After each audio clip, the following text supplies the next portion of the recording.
తెరిచినట్లయితే దేవుని వాక్యాన్ని ధ్యానం చేసుకుందాం. బైబిల్లో ఒక వ్యక్తి ఉన్నాడు. 20 లక్షల మందికి దగ్గర 10 లక్షల మంది పైన ప్రజలకు నాయకుడిగా ఎన్నికయ్యాడు. ఇజ్రాయేల్ ప్రజల్ని కానాను దేశానికి నడిపించడానికి దేవుడు అతన్ని ఎన్నుకున్నాడు. అతన్ని ఎన్నుకొని దేవుడు ఆయన ఆ వ్యక్తి చేతికి, ఆయన చేతికి చాలా రాజ్యాలను అప్పగించినాడు. చాలా యుద్ధాలను దేవుడు అతని ద్వారా జరిగించి జయమిచ్చినాడు. అతన్ని గొప్ప చేసినాడు. అతన్ని ప్రజల మధ్య ఘనపరిచినాడు. దేవుడు గొప్ప చేసినాడు. ఎవరు ఆ వ్యక్తి అంటే యెహోషువ. హల్లెలూయా. దేవుడు ఆ వ్యక్తిని ఎన్నుకున్నాడు, ఏర్పరచుకున్నాడు, గొప్ప చేసినాడు, ఒక నాయకునిగా చేసినాడు. ఇజ్రాయేల్ ప్రజలు కానాను దేశంలోకి నడవడానికి, ఇజ్రాయేల్ ప్రజల్ని కానాను దేశంలోకి చేర్చడానికి, ఇజ్రాయేల్ ప్రజలను, దేవుడు ఎన్నుకున్న ప్రజలను ఆశీర్వాదకరమైన స్థలంలోకి నడిపించడానికి దేవుడు ఒక వ్యక్తిని ఎన్నుకొని ఏర్పరచుకొని అతని ద్వారా ఇజ్రాయేల్ ప్రజలు కానాను దేశంలోకి చేర్చినాడు. ఆ వ్యక్తి పేరే యెహోషువ. హల్లెలూయా. ఈ యెహోషువ గురించి మనం ఈరోజు ధ్యానం చేసుకుందాం. దేవుడు మనందరితో మాట్లాడను గాక. యెహోషువ జీవితంలోంచి దేవుడు మనతో కొన్ని పాఠాలు నేర్పించి మనము దేవునికి ఇష్టంగా ఉండేటట్లుగా దేవుడు కృప చూపును గాక. యెహోషువ గ్రంథము 1వ అధ్యాయము 3వ వచనాన్ని ఒకసారి చదవన్నాను. పరిశుద్ధ గ్రంథంలో నుంచి యెహోషువ గ్రంథం చదవండి అక్క. నేను మోషేతో చెప్పినట్లు మీరు అడుగుపెట్టు ప్రతి స్థలమును మీకు ఇచ్చేదను. హల్లెలూయా. దేవునికి స్తోత్రం కలుగును గాక. ప్రియమైన దేవుని బిడ్డలారా, ఈ యెహోషువ అనే నాయకునితో, దైవజనునితో దేవుడు మాట్లాడుతున్నాడు. ఏమనంటే, నేను మోషేకి సెలవిచ్చినట్లుగా, నేను మీ నాయకుడైన మోషే, నీకు ముందుగా ఉన్న నాయకుడి మోషేకి చెప్పినట్లుగా నేను నీకు కూడా చెప్తానా. ఏమిటంటే, నువ్వు అడుగుపెట్టు, మీరు అడుగుపెట్టు ప్రతి స్థలమును మీకు ఇచ్చేదను. హల్లెలూయా. యెహోషువతో అంటున్నాడు మాట, నువ్వు ఎక్కడ అడుగు పెడతావో, ఏ దేశంలో అడుగు పెడతావో, ఏ ప్రాంతంలో అడుగు పెడతావో, ఏ స్థలంలో అడుగు పెడతావో ఆ స్థలం అంతా నీకు ఇస్తా, ఆ స్థలం నీకు సొంతం చేస్తా, ఆ దేశాన్ని నీ చేతికి అప్పగిస్తా. దేవుడు అంటున్నాడు యెహోషువతో, నువ్వు అడుగుపెట్టు ప్రతి స్థలము, నువ్వు అడుగుపెట్టు ప్రతి ఊరు, నువ్వు అడుగుపెట్టు ప్రతి దేశాన్ని నీకు అప్పగిస్తా యెహోషువ. నీ ప్రజలైన ఇజ్రాయేలులకు నేను ఆ స్థలాన్ని అప్పగిస్తాను. హల్లెలూయా.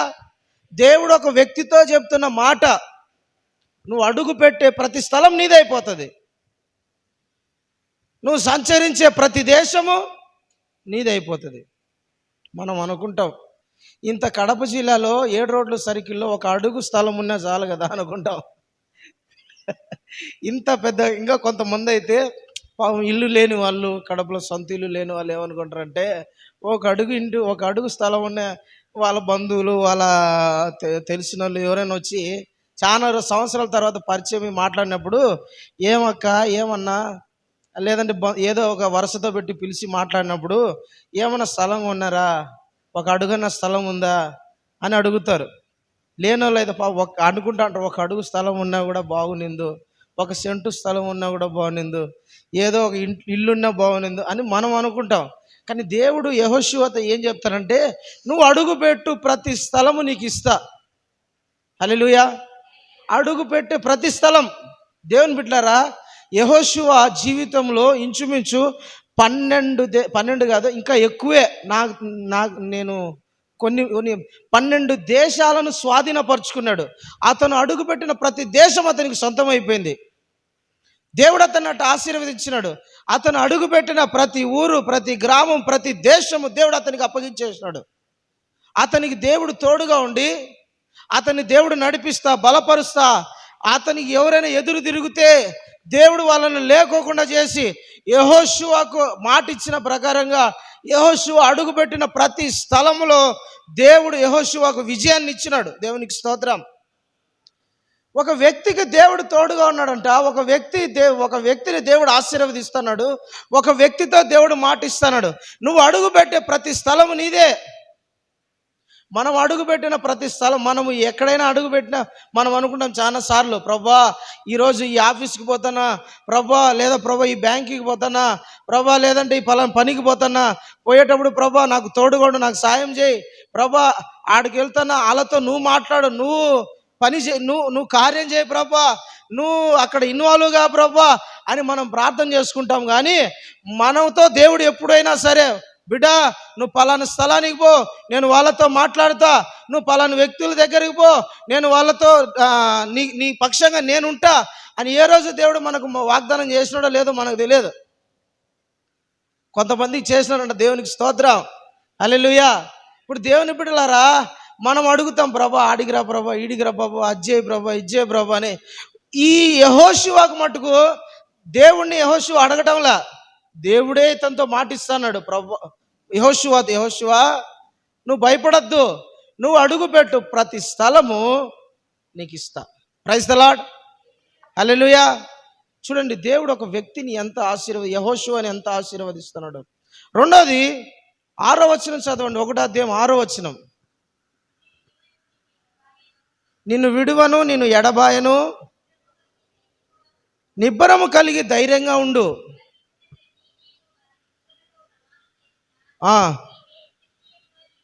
ఈ దేశమును నిశ్చయముగా ఈ ప్రజలను,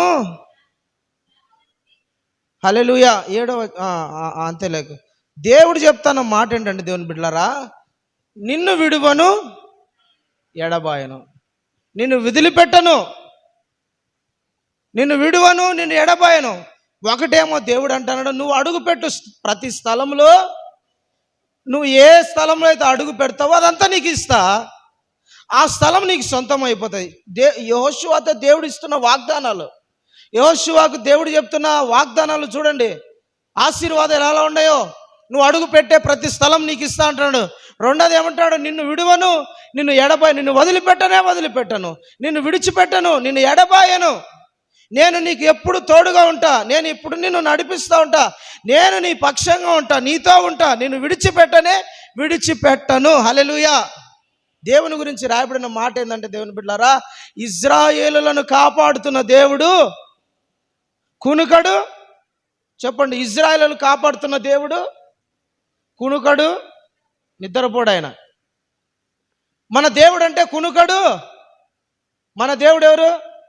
కునుకడు, నిద్రపోడు. నేను ఫేస్బుక్లో ఒక వీడియో వచ్చింటే చూసిన, ఒక గుళ్ళో ఏసీ పెట్టారు. ఏసీ పెట్టి ఏసీ ఏమయ్యా ఒక టీవీ ఆయనను ఇంటర్వ్యూ చేస్తుంది. అదేంటి పూజారి గారు ఏసీ పెట్టారంటే, స్వామికి చల్లగా ఎండాకాలము చలి ఎండ తగులుతుంది, స్వామికి చల్లగా ఉండాలని ఏసీ పెట్టామన్నాడు. ఇది కాకుండా నైట్ అయితేనే నైట్ డ్రెస్ వేస్తాం, పొద్దునైతేనే మార్నింగ్ డ్రెస్ వేస్తాం. ఏ కాలం సీజన్కు తగినట్టుగా ఆ కాలము దేవునికి పెడతాం. అదేంది అక్కడ ఉండేదేమో విగ్రహం, బొమ్మే ఉండేది, కానీ వాతావరణానికి తగినట్టుగా వాళ్ళు ఆడ మారుస్తారు. రాత్రి అయితే డోర్లు వేసేస్తారంట, నైట్ డ్రెస్ వేస్తారంట. నిద్ర బొమ్మని మళ్ళా పాట పాడతారు, జోల పాట, నిద్ర పాట, మళ్ళా పొద్దునైతేనే మెలకువ పాట. మన ప్రభు సెలవిస్తున్న మాట అంటే, ఇజ్రాయేలులను కాపాడుతున్నవాడు కునుకడు, నిద్ర. మనకేదైనా ప్రమాదం వచ్చింది అనుకోండి, మనం కాపాడేదేవుడు నిద్రపోతే, ప్రభు మనం రాత్రి ఏదైనా అపాయం వచ్చింది, ఉండరా నేను నిద్రపోతానంటే జోల అని పాట పాడించి నిద్రపడితే, వీడికి వచ్చిన భక్తుడు ఏదైనా కష్టంలో ఉన్నాడు, వాని పరిస్థితి ఏంది? వాడు సావాలి, ఇంకా వాడు అయిపోవాలా కదా. మన ప్రభు ఏం చెప్తానంటే యెహోషువతో, నిన్ను కాపాడువాడు, నిన్ను విడువను, నిన్ను ఎడబాయను. ఎప్పుడెప్పుడు విడువో ప్రభా? ఏ టైంలలో విడువో ప్రభా? అంటే నీకు రాత్రి అయితేనే నిద్ర రాదా? ఆకలి ఏదా? కునుకు రాదా? మత్తుగా ఉండవా? ఉండనురా నాయనా, నాకు నిద్ర వస్తుందా? రాదు. నిన్ను విడువను, ప్రతి పరిస్థితిలో నీకు తోడుగా ఉంటా, ప్రతి పరిస్థితిలో నిన్ను వెంబడిస్తా. 24/7 24 గంటలు వారానికి, నిమిషము, క్షణము, అర సెకండు నువ్వు ఎన్ని సెకండ్లు అని బట్టి అన్ని సెకండ్లు నీతో ఉంటా, నిన్ను విడువను, నిన్ను ఎడబాయను. హల్లెలూయా. ఒక తల్లి మరిచినా కూడా నేను నిన్ను మరువను అన్నాడు ప్రభు.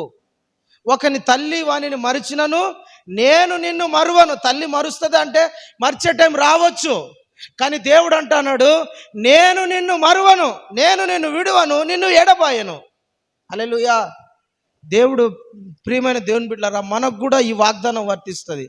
నిన్ను విడువడు, నిన్ను ఎడబాయడు దేవుడు. నిన్ను అందరు విడిచిపెట్టేసారు, నా ఇంట్లో వాళ్ళని పట్టించుకోలే, విడిచిపెట్టేసినారు, ఎడబాసినారు. మా కొడుకులు నన్ను పట్టించుకోలే, నా కూతురు నన్ను పట్టించుకోలే.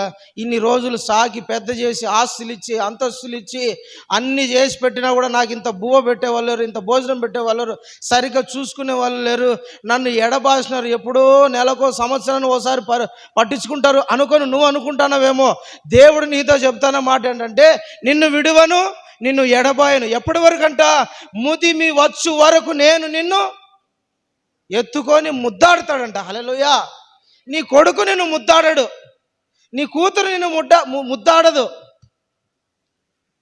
నీ రక్త సంబంధికులు, నీ బంధువులు, నీ కట్టుకున్న వాళ్ళు నిన్ను ఆఖరి వరకు ముదిమి వచ్చేంత వరకు ఎత్తుకొని ముద్దాడలేరు. ప్రభు అంటాడు ఏంటంటే, నిన్ను విడువను, నిన్ను ఎడబాయను, ముదిమి వచ్చు వరకు నేను నిన్ను ముద్దాడుతా. ఎత్తుకొని ముద్దాడుతాడంట. హల్లెలూయా. దేవునికి స్తోత్రం. ఇప్పుడు ఒక పిల్లోడు ఉన్నాడు, వాళ్ళ నాన్న లేదంటే వాళ్ళ తాతో కొంచెం దూరం నడుస్తూ ఉంటాడు, అని చెయ్యేమో వదలరు. నేను పొద్దున రైతు మార్కెట్కి పోతే ఆడొక పిల్లోని వెంట పెట్టుకొని వాళ్ళ నాన్ననో వాళ్ళ తాతనో వాడిని పిలుచుకొని పోతాన్నాడు. జనాలు ఫుల్గా ఉన్నారు రైతు మార్కెట్లో, కూరగాయలు తెద్దామని పోతే వాళ్ళ నాన్న అన్ని పట్టుకొని లాక్కుంటా పోతున్నాడు. ఆడేమో బాగా హ్యాపీగా ఇవన్నీ కూరగాయలు చూసుకుంటా, వాళ్ళు ఎట్ట అమ్ముతారు, ఇట్లా ఎవరెవరు ఎట్ట, అదొక లోకం కదా. ఆడేమో ఆ లోకంలో ఉండిపోయినాడు. నానేమో ఈయన చేయి, నాయనో తాతనో తెలియదు మొత్తానికి, అని చేయి పట్టుకున్నాడు, అని వదిలిపెట్టడంలా. జనాలు ఫుల్గా ఉన్నారు, ఇంకా అట్ట కాదు ఇట్లా కాదని అని ఏం చేసినంటే నాన్న భుజం మీదకి ఎక్కించుకున్నాడు. నువ్వు చూడాలి కదా, భుజం మీదకి ఎక్కించుకున్నాడు. దేవునికి స్తోత్రం. హల్లెలూయా. మన దేవుడు ఎవరంటే నడిపిస్తాడు. ప్రభా మళ్ళా మన ప్రభువే ఏం చేస్తారంటే, వీడు నడుస్తాడా నడచలేడా, తప్పిపోతాడేమో, పడిపోతాడేమో, ఎక్కడైనా కలిసిపోతాడేమో, దేవుడు ఏం చేస్తాడంటే మళ్ళీ ఎత్తుకొని భుజం మీదకి ఎత్తుకుంటాడు అనమాట. హల్లెలూయా. మన దేవుడు మటుకు మనల్ని విడిచిపెట్టాడు, ఎడబాయడు. ఎప్పుడు వరకు తెలిసిన? మరణము వరకు. మరణములో కూడా దేవుడు మనతో ఉంటాడు. యెహోషువతో దేవుడు ఇస్తున్న వాగ్దానం ఏంటంటే, నిన్ను విడువను, నిన్ను ఎడబాయను. దేవుని బిడ్డలారా, మన దేవుడు నీతో దేవుడు చెప్తున్న మాట అంటే, నిన్ను విడువడు, నిన్ను ఎడబాయడు. ఎప్పుడు నీతో ఉండే దేవుడు, ఎప్పుడు నిన్ను నడిపించే దేవుడు. నువ్వు శ్రమలలో ఉండు, ఇబ్బందులలో ఉండు, పోరాటాలలో ఉండు, కష్టాలలో ఉండు, అప్పుల సమస్యల మధ్య ఉండు, వేరే అనారోగ్య పరిస్థితుల ముందు, ఏ పరిస్థితులైనా ఉన్నా, ఒంటరితనంలో ఉండు, బాధలో ఉండు, ఇబ్బందులలో ఉండు, దుఃఖంలో ఉండు, ఒంటరితనంలో ఉండు, దేవుడు నిన్ను వదిలిపెట్టాడు. ఈ లోక సంబంధమైన మనుషులు ఏం చేస్తారు? మన పరిస్థితులను బట్టి మనల్ని వదిలిపెట్టేసి వెళ్ళిపోతూ అంటారు. మన పరిస్థితులను బట్టి, మనకు బాగా డబ్బు ఉంది అప్పుడు అన్నప్పుడు బంధువులందరూ వస్తారు. మన దగ్గర డబ్బు పోయిందనుకోండి, బంధువులందరూ వెళ్ళిపోతారు. మనల్ని పొగిడిన బంధువులే, పొగిడిన స్నేహితులే, పొగిడిన మనుషులే మన దగ్గర డబ్బులు ఏం చేసి మనల్ని తిడతారు, మనల్నే మాట్లాడతారు, మనల్నే అంటారు. అంతవరకు మనది తిని, మనతో ఉండి, మనతో స్నేహం చేసి, మనతో తిరిగి మన మీదనే నోరు వ్యతిరేకమైన మాటలు మాట్లాడతారు. వాళ్ళు శాశ్వతంగా ఉంటారో లేదో తెలియదు, ఉండరు కదా. హల్లెలూయా. ఇప్పుడు భార్య అనుకో, భర్త అనుకో, ఏదైనా తప్పు పొరపాటు చేస్తే భర్త అయిపోయి కదా. ఈ లోక సంబంధమైన వ్యక్తులు అంటే దేవుని బిడ్డ, ఈ లోక సంబంధమైన బంధుత్వాలు, రక్త సంబంధాలు ఎంతసేపు అంటే, ఏదైనా ఒక సమస్య వచ్చినప్పుడు తెలుస్తుంది. నిన్ను విడిచిపెట్టదా, ఎడబాస్తుందా, ఎడబాయదని ఎప్పుడు తెలుస్తుంది అంటే, ఒక సమస్య వచ్చినప్పుడు తెలుస్తుంది. నిన్ను విడిచిపెట్టరా, పట్టుకొని ఉంటారా, జీవితాంతం అంటే హత్తుకొని ఉంటారా అనేది ఎప్పుడు తెలుస్తుంది అంటే, మనకు సమస్యలు వచ్చినప్పుడు, లోపాలు మనలో కలపడినప్పుడు తెలుస్తాయి. హల్లెలూయా. కోర్టులో ఒక సమస్య వచ్చింది. లాయర్ గారు ప్రార్థన చేయమంటే ఆ, పాస్టర్ గారు ఆఫీస్కి వచ్చి ఒకసారి ప్రార్థన చేసుకోండి అన్నాడు. ప్రార్థన చేయని పోయినా కాదయ్యి, చిన్న వ్యక్తికి తెలియకుండా ఈ దాచిపెట్టి భర్త పెట్టినావు. ఎవరు ఏ టైంలో ఎప్పుడు ఉంటారో తెలియదు. ఈ బంధాలు పోను నిన్ను ఎడబాయను. హల్లెలూయా. మన మన ఎటువంటి పరిస్థితులైనా దేవుని బిడ్డలారా, ఎలాంటి భయంకరమైన పరిస్థితులు వచ్చినా మన దేవుడు మనల్ని వదిలిపెట్టాడు. మన దేవుడు మనల్ని విడిచిపెట్టాడు, ఎడబాయడు, మర్చిపోడు. ఆయన అన్యాయస్తుడు కాడాయన. దేవునికి స్తోత్రం. హల్లెలూయా, హల్లెలూయా. దావీదు దేవుని దృష్టిలో పాపం చేశాడు కదా. దేవుడు దావీదును వదిలిపెట్టేశాడా? ప్రవక్తను పంపించాడు, సరి చేసుకోమను అని చెప్పినాడు, కానీ వదిలిపెట్టాడు దేవుడు. సౌలు పాపం చేసినప్పుడు కూడా దేవుడు వదిలిపెట్టాలా. సమూయేలుతో పదే పదే హెచ్చరించినాడు. దేవుడు ఒక వ్యక్తిని వదిలిపెట్టాడు. బంధువులు ఎవరైనా వదిలిపెట్టేయచ్చు, కానీ దేవుడు వదిలిపెట్టాడు. యెహోషువతో అంటున్నాడు, నిన్ను బిడ్డ, నిన్ను విడిచిపెట్టను, నిన్ను ఎడబాయను, నిన్ను మర్చిపోను. ఎందుకంటే నా అరచేతిలో నిన్ను చెక్కుకున్నారా, నీకోసం నా ప్రాణం ఇచ్చేసిన, నీకోసం నా సర్వస్వాన్ని దారబోసిన, నీకోసం పరలోకాన్ని, మహిమను, సర్వస్వాన్ని వదిలేసి ఒక దరిద్రునిగా భూమి మీదకి దిగి వచ్చిన. ఎందుకంటే నిన్ను విడిచిపెట్టను, నిన్ను ఎడబాయను, నువ్వు నాకు కావాలి. హల్లెలూయా. నిన్ను విడిచిపెట్టాడని దేవుడు. రెండోది చూడండి, 3వ అధ్యాయం 7వ వచనం. యెహోషువ గ్రంథం 3వ అధ్యాయం 7వ వచనం చదువు. యెహోవా యెహోషువతో ఇలాగలెను, నేను మోషకు తోడైనట్లు నీకును తోడైందునని ఇశ్రాయేలులందరూ ఎరుగునట్లు నేను వారి కన్నుల ఎదుట నిన్ను గొప్ప చేయ మొదలు పెట్టేదను. హల్లెలూయా. ప్రియమైన దేవుని బిడ్డలారా, ఈ యెహోషువతో దేవుడు అంటున్న మాట ఏంటంటే, యెహోషువ, నేను మోషేకి తోడుగా ఉన్నట్లు నీకు తోడుగా ఉంటా. అది మాత్రమే కాకుండా ఇజ్రాయేల్ ప్రజల ఎదుట నిన్ను గొప్ప చేయడానికి మొదలు పెడతా, నిన్ను గొప్ప చేస్తా. ఈ లక్షల మంది ప్రజల మధ్య నిన్ను గొప్ప చేస్తా. ఒకప్పుడు యెహోషువ ఎవరు? ఒక దైవజనునితో తిరిగేవాడు, సామాన్యుడే, ఉన్నట్లుండి నాయకుడు అయిపోయినాడు. దేవుడు అంటాడు, నిన్ను ఈ ప్రజల మధ్య గొప్ప చేస్తాను. దేవునికి స్తోత్రం. హల్లెలూయా, హల్లెలూయా. ప్రియమైన దేవుని బిడ్డలారా, మనము గొప్పగా ఉండటానికి, 10 మంది దగ్గర గొప్పగా అనిపించుకోవడానికి, నేను గొప్ప అనిపించుకోవడానికి మనుషులు చాలా ప్రయత్నాలు చేస్తారు. నేను గొప్ప అనిపించుకోవాలని, డబ్బు సంపాదించడానికి ప్రయత్నాలు, ఏదో రకరకాల ప్రయత్నాలు చేస్తూ ఉంటారు. నేను గొప్పని అనిపించుకోవాలి, గొప్పదాన్ని అనిపించుకోవాలా, నా కుటుంబం గొప్పగా ఉండాలని, నా పిల్లలు గొప్పగా రకరకాలుగా అనుకుంటారు. కానీ ఒక వ్యక్తిని దేవుడు గొప్ప చేస్తే ఆ పేరంతా మారు మోగిపోతుంది. ఒక వ్యక్తిని దేవుడు గొప్ప చేయాలి, గుర్తుపెట్టుకుని మనంతకు మనం గొప్పగా ఉండాలా, 10 మంది మధ్య నేను గొప్పగా కనపడాలా, 10 మంది దగ్గర నేను పొగిడించుకోవాలా, 10 మంది నన్ను చూసి ఏమన్నా భజన చేయాలా, 10 మంది నన్ను అట్లా అనుకుంటే మనకి ఏ ప్రయోజనం ఉండదు. ఒకడున్నాడు ఊరికే, వాడు నేను మంచి అనిపించుకోవాలని, నన్ను పొగడాలని, వాడు ఏం చేస్తారంటే అందరికి కావాలని ఖర్చు పెడతా ఉంటారు, కావాలని ఏదో ఒకటి చేస్తూ ఉంటాడు. వాడిని పొగడాలని, వాడిని ఈడు తప్ప మాకు ఒక స్నేహితులేడు, మా బ్యాచ్లో కూడా ఉన్నాడు. వాడు ఏం చేస్తాడంటే ఊరికే కావాలని ఖర్చు, వాడు అట్ట పోతానే మళ్ళా నార్మలే, వాడిని తిడతా ఉంటాడు. హల్లెలూయా, దేవునికి స్తోత్రం కలుగును గాక. చాలామంది అంతే, పరిచర్యలో కానీ సేవలో కానీ చాలా చోట్ల నేను గొప్పగా ఉండాలని ప్రయత్నాలు చేస్తారు. బాగా ఏదో రకరకాల ప్రయత్నాలు, నేను గొప్పగా కనపడాలా, చర్చిలో బాగా గొప్పగా కనపడాలి, మంచి చీర, మంచి డ్రెస్సు, మంచి కాస్ట్లీగా కార్లో దిగాల, ఒంటి నిండా బంగారు వేసుకోవాలా, బాగా నీట్గా అందంగా కనపడాలా, చూడ్డానికి అస్సలు ముఖం జిడ్డుగా కనపడకూడదు, ఫేర్ అండ్ లవ్లీ లిప్స్టిక్ అది ఇది వేసుకొని వచ్చి చర్చిలో కూర్చుంటారు. అందరూ అబ్బా గొప్పది, అక్క గొప్పది అని చైర్ వేసుకొని కూర్చోబెట్టాలా, అన్న గొప్పవాడని చైర్, ఇట్లా చాలా మంది ఇట్లా కోరుకుంటారు ఘనతను, గొప్పతనాన్ని. చాలా మంది బాగా నేను అందరికన్నా బాగా ప్రార్థన చేయాలా, నా ప్రార్థన చేసి అందరు నన్ను అబ్బా ఏమి ప్రార్థనా పరుడు, ఏమి ప్రార్థనా పరురాలు అనిపించుకోవాలని, నన్ను పొగడాలని చాలామంది, నన్ను అందరూ గొప్ప చేయాలా, గొప్పగా పొగడాలని చాలామంది అనుకుంటారు.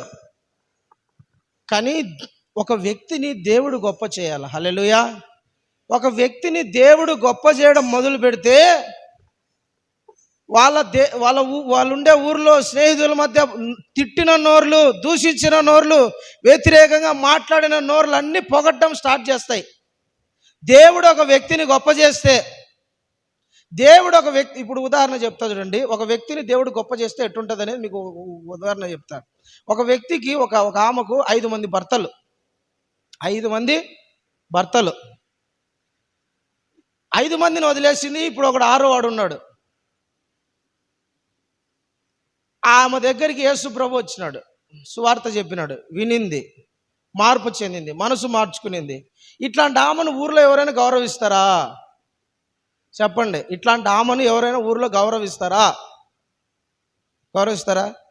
5 మంది భర్తలను వదిలేసింది, 5 మందిని వదిలేసింది. ఇప్పుడు మళ్ళా ఒకని పెట్టుకొనింది. నీళ్ళ కోసం వచ్చింది బావి దగ్గరికి, నీళ్లు చేదుకుంటాంది. ప్రభు ఆడ కూర్చొన్నాడు. ఏమ్మా, ఆడన్నో నుండి ఈడికి వస్తావు కదా నీళ్ళ కోసము, ఈ నీళ్లు తాగితే నీకు మళ్ళా దప్పిక అవుతాయి. నేను ఇచ్చినాను అనుకో నీళ్ళు, 5 తాగినావు అనుకో, నీకు దప్పికే కావు. అవునా ప్రభు? అవునా. నేను ప్రతిరోజు వీడికి నీళ్లు చేదుకోవడానికి రావాలి, నాకు ప్రయాస అయిపోయింది, నేను చచ్చిపోతాన్నా, ఈ నీళ్ళ కోసమే నా సగం బతుకు అయిపోయింది, ఆ నీళ్ళు ఏదో తొందరగా ఇచ్చే తాగేస్తాను నేను. ఈ నీళ్లు కాదు, నేను ఇచ్చు నీళ్ళు అని అంటేనే దేవుని వాక్యం అంటేనే వినింది, మాట్లాడింది.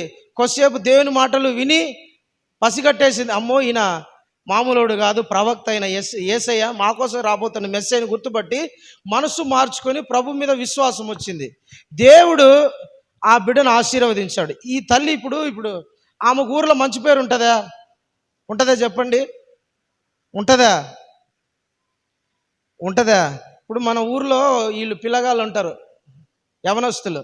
బండికి ఇప్పుడు చూడండి, ఒక ఏంట ఏ బండ్లు నానాయి, డుగు అంటే చూడు, బుల్లెట్ అని, RX 100 బండ్లన్నీ ఉన్నాయి. అవి వెనకాల కావాలనే దాని వెనకాల మూతలు, సైలెన్సర్లు తీసేసి రకరకాలు మార్చేసి ఏం చేస్తారంటే వీధిలోకి వచ్చి వాడు అనిపిస్తూ అంటాడు. వాడు ఆ వీధిలో వాళ్ళంతా చూసి సౌండ్ అని వస్తుంది, తలకాయ వస్తుంటుంది. ఆ ఊర్లో వాళ్ళందరూ అనుకుంటా అంటారు, ఈడు ఏంద్రే పొద్దులేసి తలకాయ నొప్పి అని వాడిని తిట్టుకుంటా అంటారు. ఈడేమనుకుంటా అంటాడంటే, చూసినావా నా గొప్పతనం, చూసినావా నా బండి, చూసినావా నా కథ చూసినావా అనుకుంటా అంటాడు.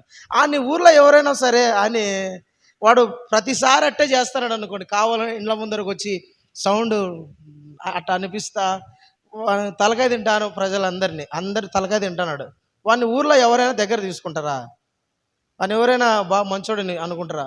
అట్లనే ఈ స్త్రీ కూడా చేసింది, పొరపాట్లు చేసింది, అసలు పట్టించుకోరు, గౌరవించారు. అయితే దేవుడు ఏమో ఆశీర్వదించి పంపించినాడు. నేను ఈ దినం నేను ఆశీర్వదిస్తాను అని తన మనసును మార్చి పంపించేశాడు యేసయ్య. ఊరు లేకపోయింది దేవుని బిడ్డలారా. ఊరంతా అమ్మా, అయ్యా, నేను మెస్సయ్యని కనుక్కున్నా, నాతో ఒక మెస్సయ్య మాట్లాడు, యేసయ్య మాట్లాడు, నిజమైన దేవుడు మాట్లాడు. ఆయన మాటలు శక్తి ఉంది, జీవం ఉంది, ఆయన మాటల ప్రభావం ఉంది. ఆయన నాతో మాట్లాడుతుంటే నాలో ఉన్న పాపము, నాలో ఉన్న చీకటి, నేను చేసిన తప్పులు అన్నిటినీ ఆయన చెబుతా ఉంటే నా మనసు మారింది. కాబట్టి ఆయన ఎవరో ప్రవక్త, ఒకసారి చూద్దాంరా అన్నింది. అంతే పోయి అందరూ ఊరంతా ఆమెను వెంబడించినారంట. దేవునికి స్తోత్రం.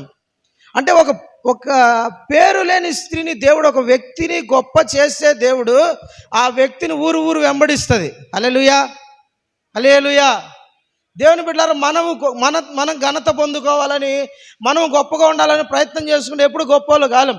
దేవుడు మనల్ని ఘనపరచాల, దానికోసం వెయిట్ చేయాల, సమయం ఉంటుంది, ఎదురు చూస్తూ ఉండాల. దావీదు కూడా అన్నగారులు అనుకున్నారు. దావీదుకు ఎంతమంది అన్నగారులు?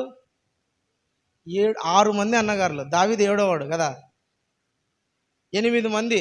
దావీదుకి 7 మంది అన్నలు. వాళ్ళు ఒక్కొక్కరు ఎట్ట తెలిసిన, పొద్దున్న లేస్తానే ఇట్లా చేస్తూ అంటారు చూడండి, ఏంటది ఇట్ట అంటారు ఇండ్లగాడ, ఏదైనా జిమ్ము ఇట్ట అనుకొని ఆడు ఇట్ట మామూలు నడుస్తాడు, ఇట్ట నడుస్తూ అంటారు, ఆ జిమ్ము కదా. అట్లా అలా దావీదు అన్నగారులు బాగా జిమ్ము చేసి, బాగా మంచి హైట్, కలరు, చూడ్డానికి మంచి శరీరం కలిగిన వాళ్ళు, ఒక గుద్దుతో ఒకరిని గుద్ది చంపేయగలడు, అంత బాహుల్యం కలిగిన వాళ్ళు, మంచి శక్తి కలిగిన వాళ్ళు. వీళ్ళు దావీదేమో పాపం గొర్రెలు కాసుకుంటా ఉన్నాడు, ఊర్లమ్మడి తిరుగుతా, కొండలమ్మడి తిరుగుతా, ఆ ఊర్లు ఈ ఊర్లు తిరుగుతా మేకలు కాసుకుంటా ఉన్నాడు.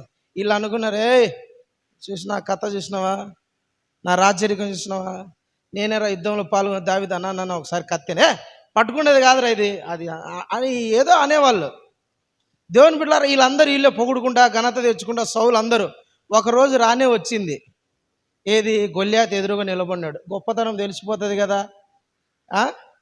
దేవుడు మనల్ని ఒకరోజు హెచ్చించే రోజు ఒకరోజు ఉంటుంది, మనల్ని గొప్ప చేసే రోజు ఒకరోజు ఉంటుంది, మిమ్మల్ని సింహాసనం ఎక్కించే రోజు ఒకరోజు ఉంటుంది, మిమ్మల్ని అనిన నోర్లు, తిట్టిన నోర్లు, దూషించిన నోర్లు, తక్కువ చేసి మాట్లాడిన నోర్లన్నీ ఒకరోజు మోయబడే రోజు ఒకటి వస్తుంది.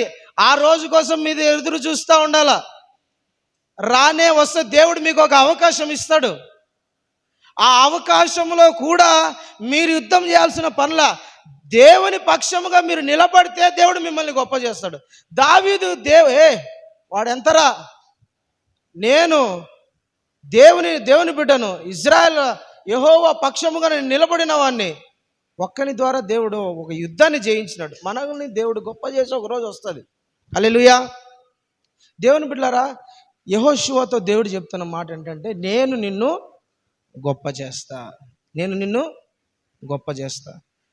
చాలామంది ఇప్పుడు చూడండి, చాలామంది సేవకులు, పాస్టర్ గారులు, సువార్థికులు ఒకప్పుడు అంతా వాళ్ళ ఊర్లలో వాళ్ళ కుటుంబాలకు వాళ్ళకి తెలిసిన వాళ్ళందరికీ ఆయాసంగా ఉన్నవాళ్ళే. ఎందుకు రాయుడు పుట్టినాడు, ఈయన వల్ల ఏందిరా ప్రయోజనం అనుకున్న వాళ్ళే. ఇప్పుడు దేవుడు వాళ్ళని ఏర్పరచుకొని, ఎన్నుకొని, పిలుచుకొని వాళ్ళను గొప్ప చేసినాడు. అనిన నోళ్ళు, తిట్టిన నోళ్ళు, ఈయనలాగా బతకాలరా బతుకుతే అనేటట్టు దేవుడు చేయలా. ఒకప్పుడు తాగుడుపోతారు, ఒకప్పుడు దొంగలు, మోసగాళ్ళు, ఎట్టబడతాడు బతికినోళ్ళు, మనుషులు తిట్టినోళ్ళు, కొట్టినోళ్ళు, హింసించినోళ్ళు, బాధ పెట్టినోళ్ళు, భార్యను తన్నినోళ్ళు, తాగుడుపోతలు, రోడ్ల మీద పొలినోళ్ళు, డబ్బు కోసం భార్యను హింసించిన వాళ్ళు, ఉన్న డబ్బు ఎత్తిపెడు, పిల్లల కోసం ఎత్తిపెడు, లోపల నుంచి లాక్కొని వచ్చి వాళ్ళకున్న మెళ్ళోటని తెంచి అమ్మి తాగి జూదాల ఖర్చు పెట్టిన వాళ్ళు. దేవుడు వాళ్ళని ఎన్నుకున్నాడు, పిలుచుకున్నాడు, ఏర్పరచుకున్నాడు. తిట్టిన నోర్లే, అనిన నోర్లే, దూషించిన నోర్లే ఇప్పుడు ఏమంటాయి తెలిసిన, అయ్యా ఒకసారి ఇంట్లోకి వచ్చి ప్రార్థన చేసిపో, ఒకసారి అడుగు పెట్టుపో. దేవుడు ఒక వ్యక్తిని గొప్ప చేయాలి. హల్లెలూయా, హల్లెలూయా. దేవుడు ఒక వ్యక్తిని గొప్ప చేయాలి. యెహోషువతో అంటున్నాడు దేవుడు, నేను నిన్ను గొప్ప చేయ మొదలు పెట్టేదను. దేవుడు ఒక వ్యక్తిని గొప్ప చేయాలి, ఒక కుటుంబాన్ని గొప్ప చేయాలి. మీ కుటుంబాలను దేవుడు గొప్ప చేయాలని మీరు ఆశ కలిగి ఉండాలి. తప్పులా ఎదురు చూస్తూ ఉండాలి అవకాశం కోసం, దేవుడు ఇచ్చిన అవకాశం కోసము. ఎప్పుడు గొప్ప దేవుడు ఒక్కోసారి మనకు అవకాశాలు ఇస్తాడు. ఎట్లా తెలిసిన, మన శత్రువులు ఇబ్బందులలో ఉన్నారు, మన శత్రువులు మనకు కీడు చేసిన వాళ్ళు, మనల్ని దూషించిన వాళ్ళు, మనల్ని తక్కువ చేసి మాట్లాడిన వాళ్ళు, మనల్ని నానా రకాలుగా అన్నోళ్ళు ఇబ్బందులు పాలయ్యి బాగా శ్రమల మధ్య, కష్టాల మధ్య ఉన్నారు. నీకు తెలిసింది ఆ విషయం, నీకు తెలిసింది ఆ విషయం, నీ వరకు వచ్చింది. సహాయము చేయగలిగిన స్తోమత నీ దగ్గర ఉంది, సాయం చేయగలిగిన స్తోమత నీ దగ్గర ఉంది. నువ్వు చేయకపోతే నువ్వు గొప్పదాని కాలేవు, గొప్పోడి కాలేవు. దేవుడు ఒక్కొక్క అవకాశాలు ఇట్లా కూడా తీసుకొస్తా అంటాడు. ఇట్లా కూడా కొందరికి అవకాశాలు నిన్ను గొప్ప చేయడానికి. ఇప్పుడు వాళ్ళ దృష్టిలో నువ్వు గొప్పదాని కావాలంటే నీ శత్రువులను నువ్వు క్షమించాలా, వాళ్ళకి అన్నం పెట్టాలా, వాళ్ళకి ఇబ్బందులు పరామర్శించాలా, వాళ్ళని చూసుకోవాలని దగ్గర పిలుచుకోవాలి, ఓదార్చాలా, ఆదరించాలా, బలపరచాలా. హల్లెలూయా, దేవునికి స్తోత్రం.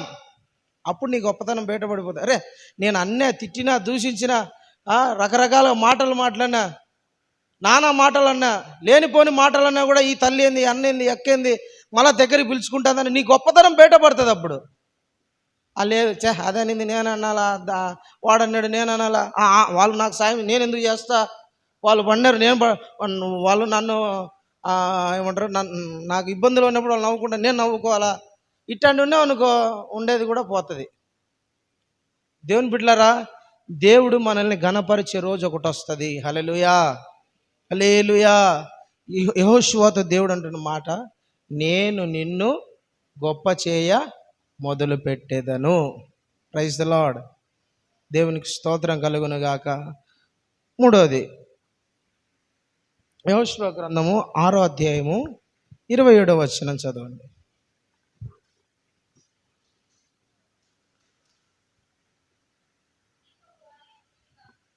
యెహోవా యెహోషువకు తోడేండును గనుక అతని కీర్తి, చూడండి దేవుని బిడ్డలారా, అతని కీర్తి, యెహోషువ కీర్తి దేశమంతా వ్యాపించింది. కీర్తి అంటే, అతని కీర్తి అంటే ఏం చెప్పండి? అతని పొగడ్డం, అతను చేసిన పనులను బట్టి, అతను చేసిన కార్యాలను బట్టి అతని కీర్తిస్తారు. అబ్బా ఎంత గొప్పవాడరా, ఎంత మంచి పని చేసినాడు, ఏం జయించినాడు రా బాబు, ఏం పోరాడినారు, ఏం నిలబడింది ఆ కుటుంబం అన్నట్టు దాన్ని కీర్తించడం అంటారు. హల్లెలూయా. ఈ వ్యక్తి యెహోషువ పేరు, యెహోషువను గురించిన కీర్తి దేశమంతా వ్యాపించింది. అతను ఏ దేశంలో ఉన్నాడు, ఏ ప్రజల మధ్య ఉన్నాడో వాళ్ళ మధ్య దేవుడు అతని కీర్తిని పెంచినాడంట. హల్లెలూయా. ప్రియమైన దేవుని బిడ్డలారా, మన కీర్తి కూడా పెరగాల. మనల్ని ప్రజలు చూసి ఏమనాలంట? మనల్ని దేవుడు అట్లా మార్చాలా.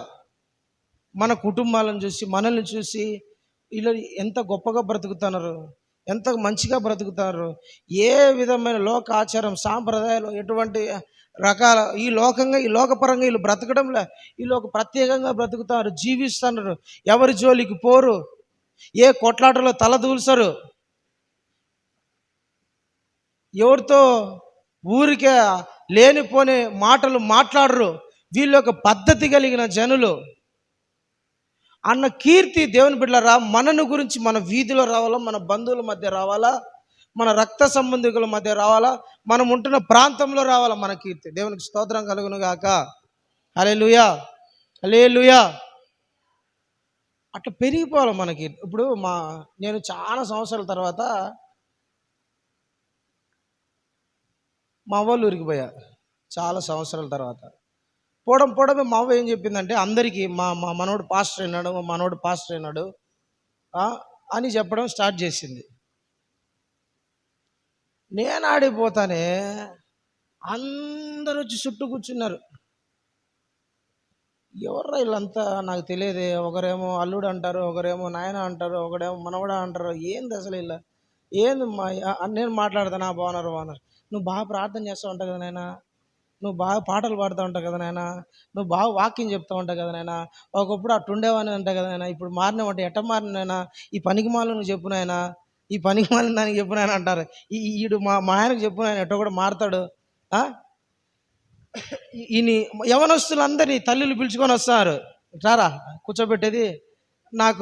నాకన్నా చిన్న వాళ్ళు కానీ అట్లాంటి పిలిచి, వాడు చెడ్డ అలవాట్లు ఉంటే వాడిని పిలుచుకొని వచ్చేది, కూర్చోబెట్టేది, వానితో మాట్లాడతా, వాడిని నాకు పరిచయం చేసేది. చూడరా మీ మామ చూడరా, లేదంటే మీ అన్న చూడరా, అది చూడు ఒకప్పుడు ఎట్టున్నాడు, ఇప్పుడు చూడు ఎట్ట ప్రార్థన చేసుకుంటాడు అంటే చక్కగా ఉన్నాడు, పద్ధతిగా ఉన్నాడు, చూడరా, చూసి నేర్చుకుంటారా, ఇన్ని ప్రార్థన పిలిచిపోయినా ఇన్ని మార్చునేనా అంటున్నారు. కడపేడ ఎక్కడో 70 కిలోమీటర్ల దగ్గర ఊరుంది. చెప్పడం ఎలా? దేవుని బిడ్డలారా, దేవుడు మన కీర్తిని పెంచుతాడు. దేవుడు మన కీర్తిని పెంచుతాడు. మనం అట్లుండాలి దేవుని దృష్టిలో. మన కీర్తి పెరగాలి కానీ తగ్గకూడదు. ఆమె ఎవరు వస్తారు ఆమెతో వద్దు. దేవుని బిడ్డ మనల్ని నమ్మి మన కీర్తి మన పేరు నమ్మి మనం ఎట్టుండాలంటే మనకు కీర్తి పెరిగిందని ఒక ఉదాహరణ చెప్పండి. ఒక ఉదాహరణ చెప్తా. ఏదైనా మంచి విలువైనది నిన్ను నమ్మి అట్టు వదిలిపెట్టి వెళ్ళిపోవాల. విలువైనది నీ చేతికి అప్పగించేసి వెళ్ళిపోవాల, విలువైనది. అప్పుడు నీకు కీర్తి పెరిగిందని అర్థం. ఏ మాట మాట్లాడుకోకుండా నమ్మకంతో అట్ట వదిలిపెట్టేసి వెళ్ళిపోతే నీకు కీర్తి పెరిగిందని అర్థం. ఎవరైనా దేవునికి స్తోత్రం, హల్లెలూయా, ప్రైజ్ ద లార్డ్.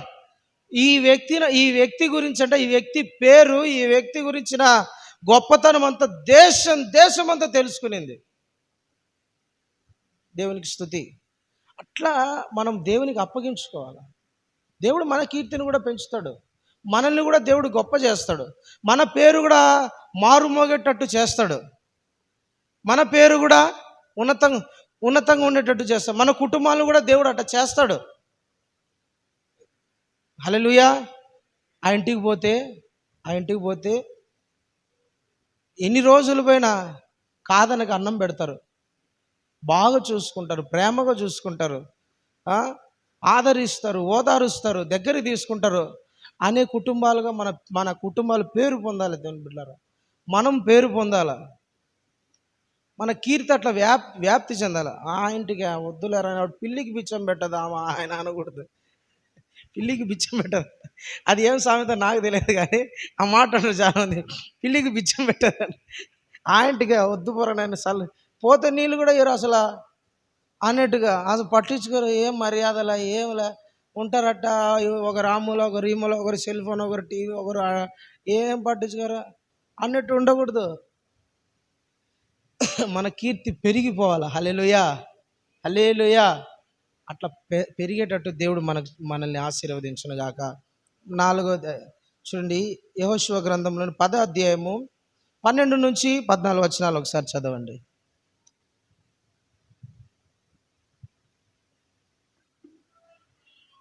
యెహోవా ఇశ్రాయేలుల ఎదుట అమోరీలను అప్పగించిన దినమున ఇశ్రాయేలులు వినుచుండగా, చూడండి, యెహోషువ అనే ఈ భక్తుడంట దేవునికి ప్రార్థన చేస్తూ ఉన్నాడు. ఏమని ప్రార్థన చెప్పండి.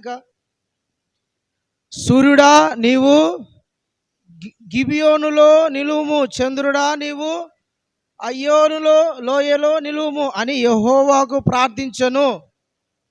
తమ శత్రువుల మీద పగ తీర్చుకొని వరకు సూర్యుడు నిలిచి చంద్రుడు ఆగెను.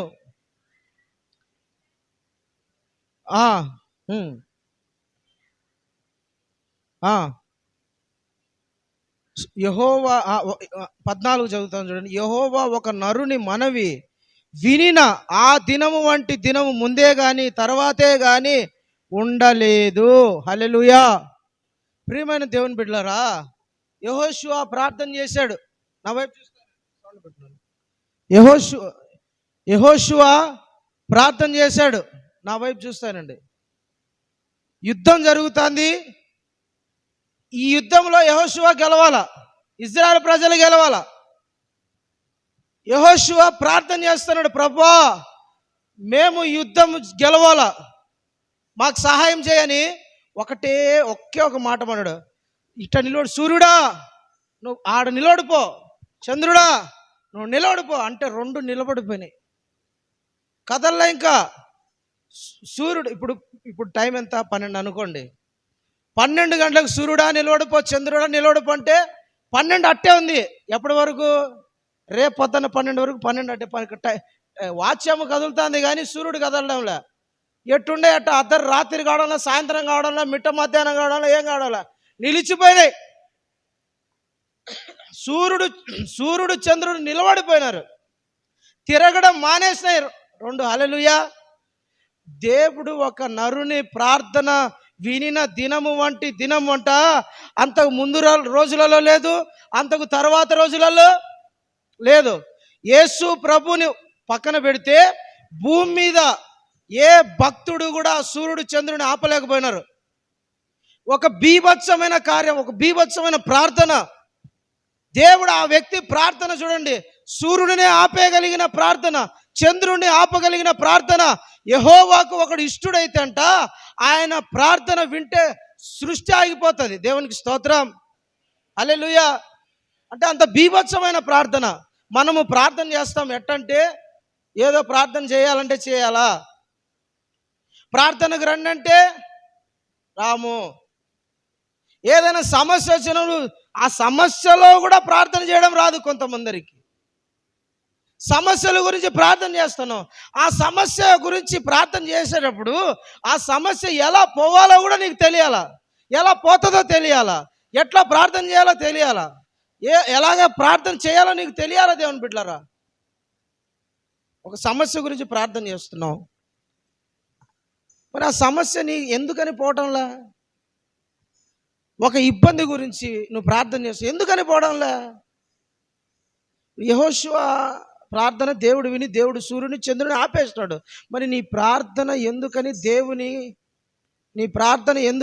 దేవుడు విని అట్లా జరిగించడంలా? ఎందుకని జరగడంలా? అంటే నీ ప్రార్థన లోపమా? ఏంటి లోపం? ఎక్కడ లోపం?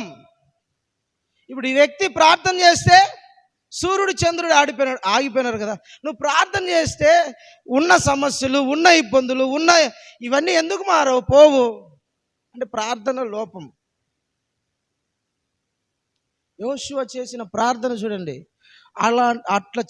ఒక వ్యక్తి ప్రార్థన చేస్తుంటే ఆ వ్యక్తి ప్రార్థన ద్వారా సూర్యుడు చంద్రుడు ఆగిపోతే నీ ప్రార్థనలో ఏదైనా ఒక సమస్య ఆగిపోవాలా, మరణం ఆగిపోవాలా, వ్యాధులు ఆగిపోవాలా, సమస్యలు ఆగిపోవాలా, మనుషులు మారిపోవాలా, నీ ప్రార్థనకు బలము పెరగాల, అంతే. హల్లెలూయా. నువ్వు ఒక వ్యక్తి ప్రార్థన దేవుడు విని సూర్యుడు చంద్రుల ఆపేసినాడంట.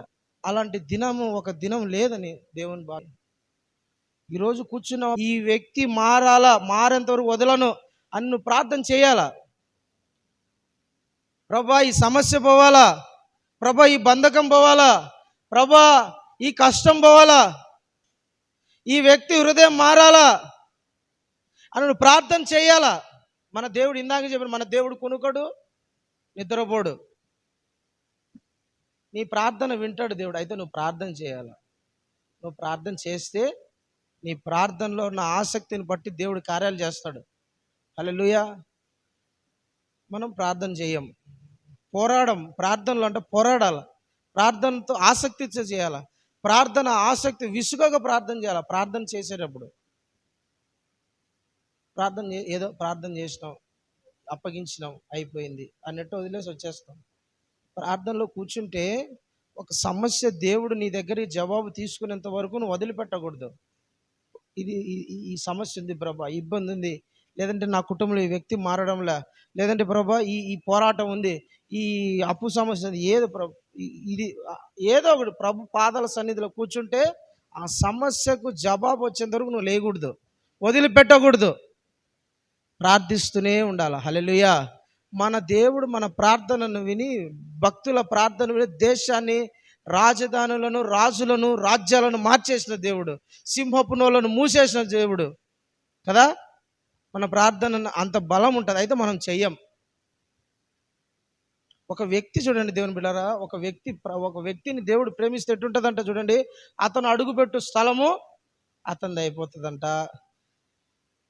తర్వాత దేవుడు అతన్ని విడిచిపెట్టడు, ఎడబాడు, ఎప్పుడు తోడుగా ఉంటాడంట యెహోషువతో. తర్వాత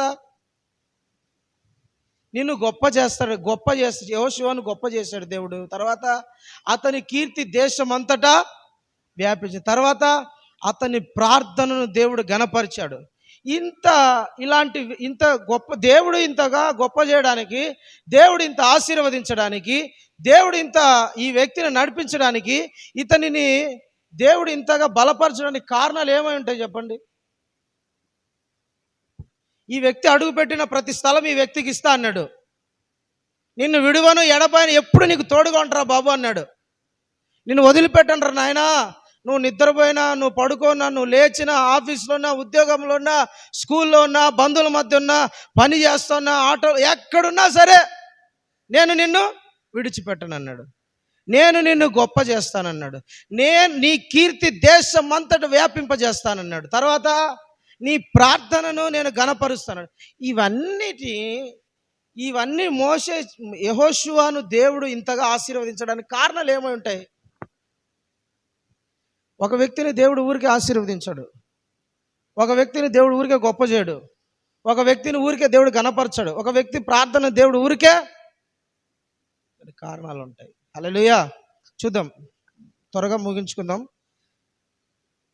సంఖ్యాకాండము 32వ అధ్యాయం.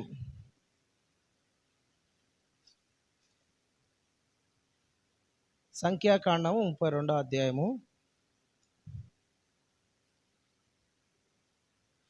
11వ వచనాన్ని ఒకసారి చదవండి. దేవుని బిడ్డలారా. అక్క చదువుక. 20 ఏండ్లు మొదలుకొని పైప్రాయము కలిగి ఐగుప్తు దేశములోని వచ్చిన మనుషులలో పూర్ణ మనస్సుతో యెహోవాను ఆచరించిన కెనేజీయుడగు యెఫున్నె కుమారుడైన కాలేబును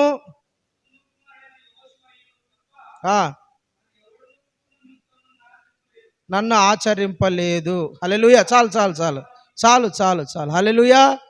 దేవుని బిడ్డలారా, ఒక శత్రు దేశంలో బానిస బతుకు, అర్థమైందా? దాంట్లో ఆ బానిస బతుకులో శత్రువుల దేశంలో ఉన్నప్పుడు యెహోషువ ఐగుప్తులో జన్మించినాడు. మోషేను దేవుడు పంపించి ఐగుప్తులో ఉన్న ఇజ్రాయెల్ ప్రజల్ని దేవుడు విడిపించి తీసుకొని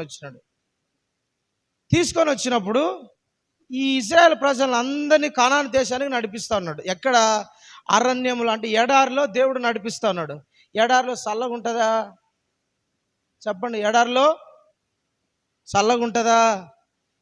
ఎడారిలో పొలాలు ఉంటాయా? ఎడారి చూడడానికి బాగుంటుందా? ఎటు చూసినా ఒకటే ఇసుక ఇసుక ఇసుక ఇసుక, అంతే. కొండలు కనపడతాను కానీ ఆడ. దేవుని బిడ్డలారా, అలాంటి సిచ్యువేషన్స్, పరిస్థితుల మధ్య అంట పూర్ణ మనస్సుతో దేవుణ్ణి ఆరాధించిన వాళ్ళు తక్కువ మంది ఉన్నారంట. ఎట్లా? పూర్ణ మనస్సుతో దేవుణ్ణి ఆరాధించిన వాళ్ళు తక్కువ మంది ఉన్నారు. అనుకూల పరిస్థితుల మధ్య దేవుణ్ణి ఆరాధించడము సామాన్యమైనదే. ప్రతికూల పరిస్థితుల మధ్య దేవుణ్ణి ఆరాధించడం అనేది అది గొప్ప, అది దేవుడు చూస్తాడు.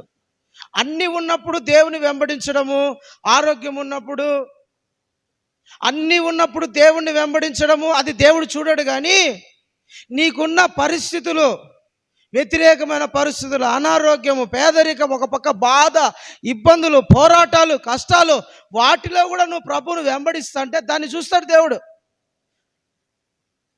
పూర్ణమైన మనసుతో ఆరాధించడం అంటే ఏంటంటే, పూర్ణమైన మనసుతో దేవుని వెంబడించడం ఏంటంటే, ప్రతికూలమైన పరిస్థితుల మధ్య కూడా దేవుని వెంబడించాలి. అన్నీ ఉన్నప్పుడు దేవుని దగ్గరికి అందరూ వస్తారు కదా, ఏమీ లేనప్పుడు కూడా వస్తారు. వచ్చినప్పుడు ఎట్టుంటుందంటే, 2 విధాలమైన మనుషులు ఉంటారు. ఒకటి, అన్నీ ఉన్నప్పుడు బాగా ఉన్నప్పుడు దేవుని దగ్గరికి రావచ్చు, బాగలేనప్పుడు కూడా రావచ్చు. ప్రభా నాకు ఆ కష్టాలు, నాకు ఈ బాధలు, నాకు ఇది ఇది అని. ఈ ఇద్దరు రకంగా కాకుండా మధ్యలో రకంగా ఉండాలి మనం. ఎట్ట తెలుసునా? అన్నీ ఉన్నా నాకు ఇచ్చింది ప్రభువే, ఏమీ లేకపోయినా నాకు ప్రభు చాలు. ఏంటంట? అన్నీ ఉన్నా నాకు ప్రభువే చాలు, ఏమి లేకపోయినా నా ప్రభువే చాలు అంటారు. చూసినావా? పూర్ణ మనసుతో దాన్ని ఆరాధించడం అంటారు. బాగున్నప్పుడు ప్రభువా నీకు స్తోత్రం, బాగలేనప్పుడు దేవా నాకు ఆరోగ్యం సరిలేదు, బాగలేకపోయినా ప్రభువా నువ్వు నాకు ఇది అనారోగ్యం ఇచ్చినావు, ఏదో కారణం ఉంటుందిలే, స్తోత్రం ప్రభువా, వందనాలయ్యా. పూర్ణ మనసుతో ఆరాధించడం అదే. హల్లెలూయా. దేవునికి ప్రతికూలమైన పరిస్థితుల మధ్య యెహోషువ దేవుని ఆరాధించినాడు, దేవుని వెంబడించినాడు. ఒక పక్క శత్రువులు, ఒక పక్క నీళ్లు ఉండవు, ఒక పక్క తిండి లేదు, ఒక పక్క సరైన వసతులు లేవు. అయినా సరే దేవుడేమో అవసరాలు తీరుస్తూ ఉన్నాడు. కానీ చాలా మంది పూర్ణమైన మనసుతో ఆరాధించడంలా. ఎట్లా ఆరాధించాలంటే దేవుని బిడ్డలారా, ఏదో ఆరాధిస్తున్నాం, పాడుతున్నాం, ప్రార్థన చేస్తున్నాము, వస్తున్నాం అన్నట్టు కాదు. దేవుని ఆరాధించేవారంటే మన మనస్సు దేవుని మీద ఉండాలి. మన మనస్సును దేవుడు కోరుకుంటున్నాడు, మన మనస్సును దేవుడు ఇష్టపడన్నాడు. విరిగిపోయినప్పుడు కూడా దేవుడు నీ మనసులోనే ఉండాలనుకుంటున్నాడు, విరిగినప్పుడు కూడా ఉండాలనుకుంటున్నాడు. అతికినప్పుడే కాదు, విరిగినప్పుడు కూడా నీ మనసులోనే దేవుడు ఉండాలని కోరుకుంటున్నాడు. మనసుతో వెంబడించిన వాళ్ళు యెహోషువ, కాలేబు క్వాలిటీ. మోషే నిర్గమాకాండం 24వ అధ్యాయం దేవుని బిడ్డలారా 13వ వచనాన్ని ఒకసారి ఫాస్ట్గా చదవండి. నిర్గమాకాండము 24వ అధ్యాయము 13వ వచనం.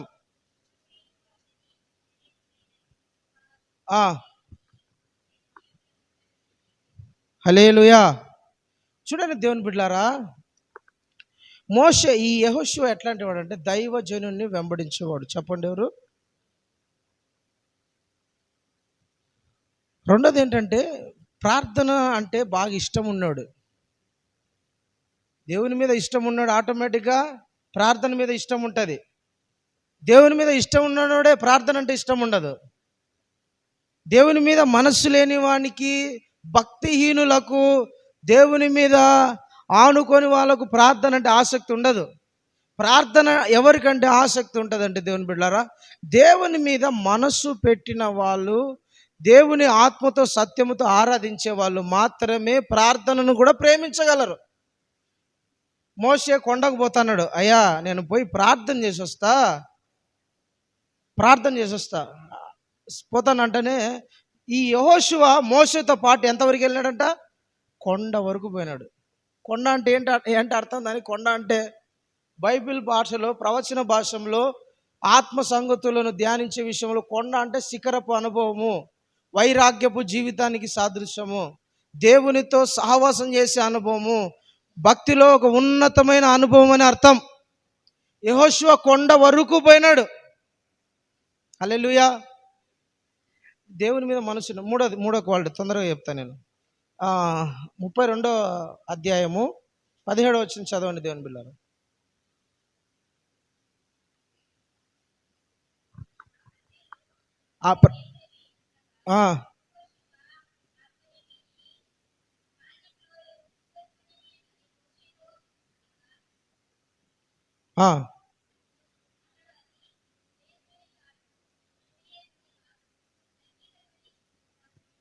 చాలు. హల్లెలూయా.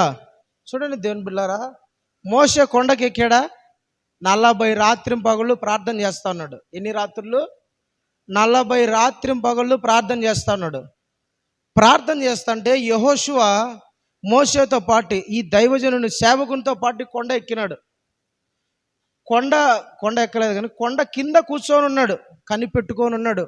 మా అయ్యగారు ఎప్పుడు వస్తారో, మా పాస్టర్ గారు ఎప్పుడు వస్తారో, మా పాస్టర్ గారు వచ్చి ఏం చెప్తాడో, దేవుని స్వరం వింటున్నాడు, దేవుని వాక్యం వింటున్నాడు. ఆయనతో 40 చాలా రోజులు అయిపోయింది, ఏదో ఒకటి నాకు వచ్చి చెబుతాడు.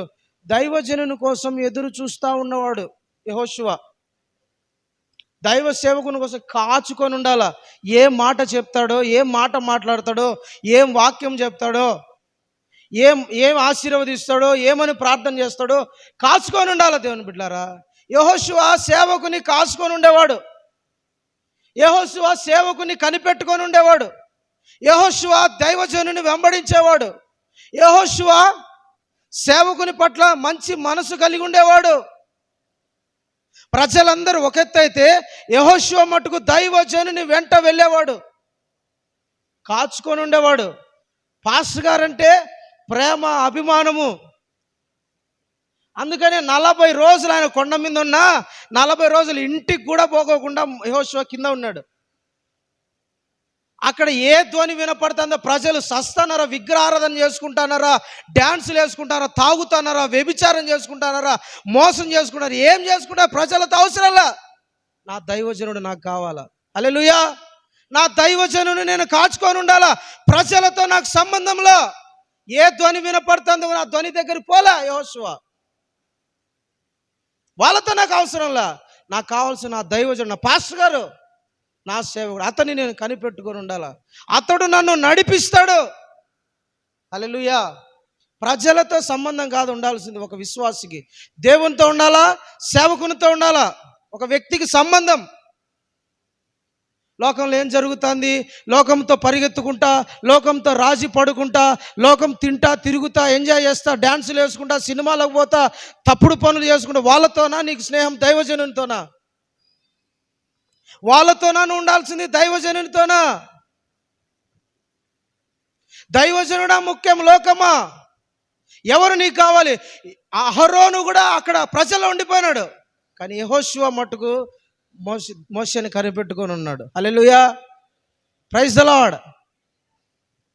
నిజమైన భక్తుడు, నిజమైన విశ్వాసి, నిజమైన దేవుని ప్రేమించేవాడు దైవజనుని కనిపెట్టుకొని ఉంటాడు. దైవజనుడు దేవుని కనిపెట్టుకొని ఉంటాడు. ఇది లింకు. దైవజనుడు పాస్టర్ గారేమో దేవుని కనిపెట్టుకొని ఉంటాడు. పరిచారకుడు విశ్వాసేమో దైవజనుని కనిపెట్టుకొని ఉండాలి. హల్లెలూయా. దేవునికి నీకు మధ్య దైవ సేవకుని నియమించినాడు. నువ్వు ప్రజలతో కాదు స్నేహము, ప్రజలతో కాదు తిరగాల్సింది, ప్రజలతో కాదు ఉండాల్సింది, ప్రజలతో కాదు నువ్వు లోకంతో కాదు గడపాల్సింది. చాలా మంది దేవునికి ఇవ్వాల్సిన స్థానము, దైవజనుల్ని ఇవ్వాల్సిన స్థానం ఒక లోకాన్ని ప్రేమించుకుంటా లోకం చుట్టూ తిరుగుతూ ఉండే వాళ్ళు చాలా మంది ఉన్నారు. అట్లాంటి వాళ్ళంట లోక ధ్వనులతో లోక ఆనందంలో మునిగిపోయినారు. దేవునికి స్తోత్రం, హల్లెలూయా. ఈ యెహోషువకు ఏ స్వరము కూడా వినపలే. వాళ్ళు ఏం పాటలు పాడుకుంటారో ఏం చేసుకుంటారో ఏం తెలియదు. యెహోషువ అంటాడు, అయ్యా అది జయధ్వని ఏమో. కాదురా బాబు, అది జయధ్వని కాదు, అపజయధ్వని కాదు. సంగీతంలో డ్యాన్స్ అంటే ఈయనకు సంగీతము అన్న కాన్షియస్ అంటే అది కూడా లేదు. ఉండేది ఒకటే, దైవజనుని కనిపెట్టుకొని ఉండాలి. ఎవరిని? దైవజనుని కనిపెట్టుకోండి. చాలామంది దైవ సేవకుని సరైన సంబంధం లేక పడిపోయిన వాళ్ళు ఉన్నారు. దైవ సేవకునితో సరైన సహవాసం లేక పడిపోయిన వాళ్ళు చాలామంది ఉన్నారు. ఆత్మీయ జీవితంలో ఎదుగుదల ఉండదు. దేవుని బిడ్డ, మీకు తెలియదు. ఒక దైవ సేవకుని సరైన సంబంధం లేకపోతే, పాస్టర్ గారితో మీకు సహవాసం లేకపోతే, పాస్టర్ గారిని కనిపెట్టుకొని ఉండకోకుండా ఉంటే మీరు ఆత్మీయంగా ఎదగలేరు, క్షేమాభివృద్ధి చెందలేరు. అది దేవుడు పెట్టిన ఫార్ములా. మీరు దైవ సేవకుని వెంబడిస్తూ ఉండాలి. హల్లెలూయా, దేవునికి స్తోత్రం. కొత్త నిబంధనలు కూడా చూసుకోండి. పౌలు గారిని తిమోతిని వెంబడించాడు, తీతు వెంబడించాడు, పేతురును చాలా మంది వెంబడించారు. ఎందుకు పెట్టినారు? తెలియక పెట్టినారా? తెలియక ఉన్నారా? అదొక ఆశీర్వాదం, అదొక క్షేమాభివృద్ధి. దేవునికి స్తోత్రం కలుగును గాక. 4వది చూడండి, యెహోషువ గ్రంథం 1:8. ఫాస్ట్ చదువు.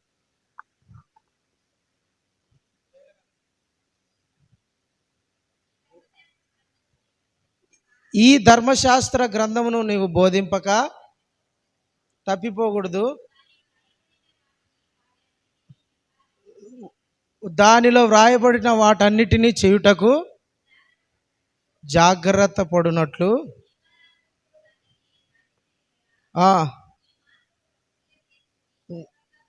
చూడండి దేవుని బిళ్ళరా, దేవుని వాక్యాన్నంట, దేవుడు మనకిచ్చిన ఈ పరిశుద్ధ గ్రంథాన్ని, దేవుడిచ్చిన ఈ వాక్యాన్నంట దీవారాత్రులు ధ్యానం చేస్తే, ఎప్పుడు దీవారాత్రులు ధ్యానం చేస్తే అంట నిన్ను స్థిరపరుస్తాడు దేవుడు. యెహోషువకు మంచి క్వాలిటీ ఏంటంటే, ఒకటి దేవుని పూర్ణ ఆత్మతో వెంబడించేవాడు. రెండోది ఏంటంట, సేవకునితో కలిసి సేవకుని వెంబడించేవాడు. మూడోది ఏంటో తెలిసిన, అతడు దేవుని వాక్యమును దీవారాత్రులు చదివేవాడు, ధ్యానం చేసేవాడు. రాత్రి పగళ్ళు దేవుని వాక్యాన్ని చదవాలి, రాత్రి పగళ్ళు దేవుని వాక్యాన్ని చదివేవాడు. దేవుని వాక్యం ఎప్పుడైతే నువ్వు చదవడం స్టార్ట్ చేస్తావో, దేవుని వాక్యం ఎప్పుడైతే ధ్యానం చేసడం స్టార్ట్ చేస్తావో, నీ పరిస్థితులు మారిపోతూ ఉంటాయి. హల్లెలూయా. వాక్యం చదవడం అంటే ఏదో వారానికి ఒకసారి, 2 వారాలకు ఒకసారి, నీకు తీరికొన్నప్పుడు చదవడము, పొద్దుపోకపోయినప్పుడు చదవడము, టైంపాస్ కోసం చదవడము. చదివితే నీకేం ప్రయోజనం? ఏ ప్రయోజనం ఉండదు. దాన్ని ఎట్ట చదవాలంటే శ్రద్ధగా చదవాలా, దీవారాత్రులు అదే పని కట్టుకొని కూర్చోవాలా. అన్ని పనులు వదులుకొని ఈ పనే, నేను బైబిల్ చదవడమే నాకు పని అని రాత్రి పగళ్ళు నీకు సమయం దొరకపోయినా దానికోసం కేటాయించుకొని రాత్రి పగళ్ళు ధ్యానం చేస్తంట దేవుడు నిన్ను నీ అడుగులు జారకోకుండా నిన్ను నిలబెడతాడు. దేవుని వాక్యం ఒక వ్యక్తిని నడిపిస్తుంది, బలపరుస్తుంది, బ్రతికిస్తుంది, బాగు చేస్తుంది, సరి చేస్తుంది, పాపములో పడకోకుండా నిలబెడుతుంది. హల్లెలూయా. భయపడకోకుండా చేస్తుంది దేవుని వాక్యం. యెహోషువకున్న క్వాలిటీ ఏంటంటే దీవా రాత్రులు ఎప్పుడెప్పుడు రాత్రింపగళ్ళు ప్రార్థన చేసేవాడు, వాక్యాన్ని చదివాడు, ధ్యానం చేసేవాడు. ఇంకోటి 8వ అధ్యాయం 10వ వచనం చదవండి. కొంచెం ఫాస్ట్ చదవండి బిడ్డ, నేను వేగంగా ముగించడానికి ప్రయత్నం చేస్తాను. 8వ అధ్యాయము 10వ వచనం.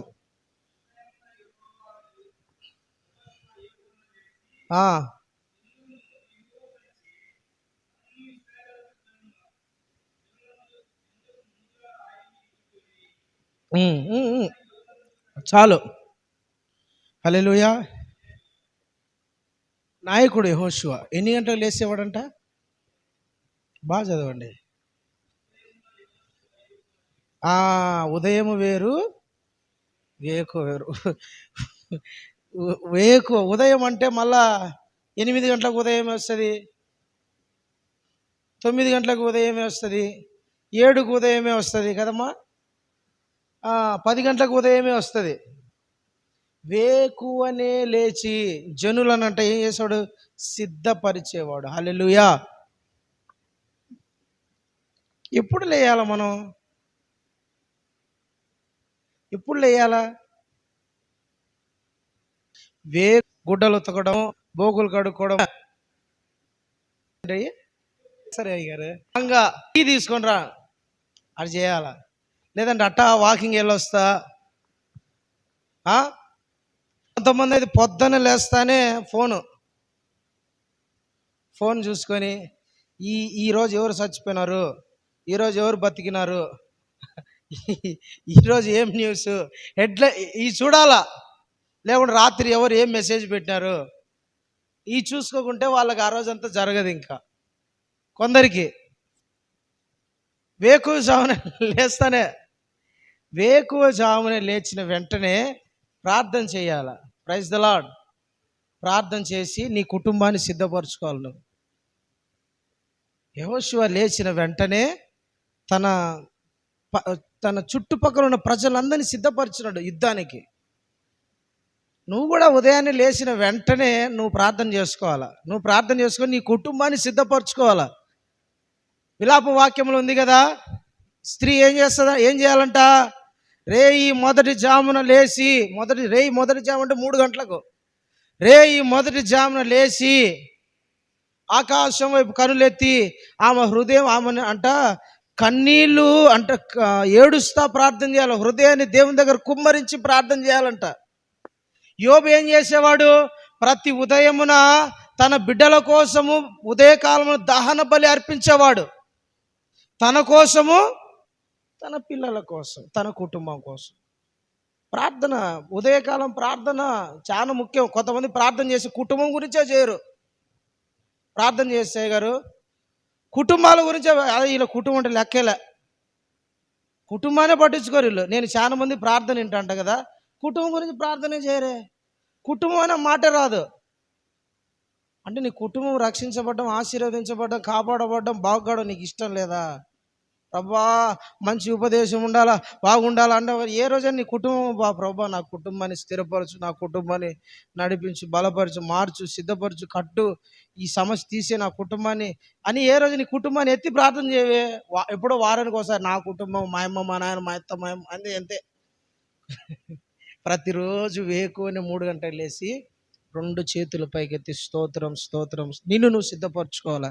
నిన్ను నువ్వు దేవుని వాక్యముతో, దేవుని స్వరముతో, దేవుని ఆ మహిమతో నిన్ను, నీ హృదయాన్ని కడుక్కొని తర్వాత నీ కుటుంబం, ప్రభా నా కుటుంబం వాళ్ళని సిద్ధపరచు, వాళ్ళు లోకంలో పడిపోకుండా జాగ్రత్త పరచు ప్రభా, వాళ్ళని సిద్ధపరచయ్యా, వాళ్ళు నిలకడగా ఉండాలి ప్రభా అని నువ్వు నీ కుటుంబం గురించి ప్రార్థన చేయాలి.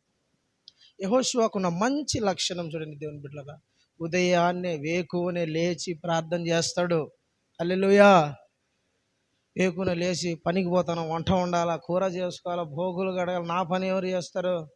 అన్నీ జరుగుతాయి. రోజు జరిగేటే ఒక అర్ధగంట ప్రార్థన చేసుకో, బాగుంటుంది, మనసు ప్రశాంతంగా ఉంటుంది, దేవుని కాపుదల ఉంటుంది. దేవుని మీద నేను ప్రార్థన వేసిన నిశ్చయత నీకు ఉంటుంది. కదా. ఈరోజు నువ్వు ప్రార్థన చేసుకున్నావు, పొద్దున్నే పోతున్నావు, ఏదైనా పోతా ఉన్నప్పుడు నీకేమనిపిస్తుంది అంటే, ప్రార్థన చేసుకున్నావు కదా, దేవుడు చూసుకుంటాడులే అనే నిశ్చేతతో పోతావు, అంతే కదా. ప్రార్థన లేదనుకో, కానీ నీ మైండ్ అంతా గలిబిలి, టెన్షన్, దరిద్రం అంతా.